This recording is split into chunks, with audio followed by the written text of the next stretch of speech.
100 calorie তাপ প্রয়োগ করে 5 গ্রাম জলের উষ্ণতা কত ডিগ্রি সেলসিয়াস বাড়ানো যাবে?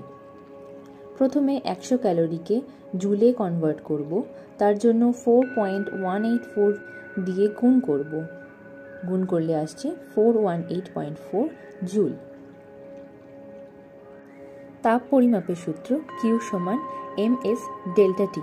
m বলতে এখানে ভর, প্রশ্ন অনুযায়ী 5 গ্রাম। s হচ্ছে আপেক্ষিক তাপ, জলের আপেক্ষিক তাপ সমান 4.184 joule per gram degree Celsius. Delta theta এখানে বের করতে হবে। অতএব মোট তাপ Q সমান 5 গুণ 4.184 গুণ ডেল্টা টি।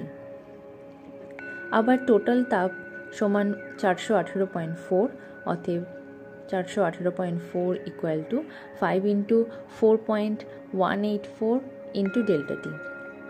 অতএব ডেল্টা টি ইকুয়াল টু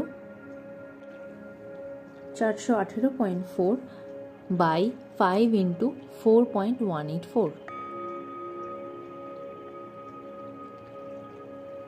ক্যালকুলেট করলে আসছে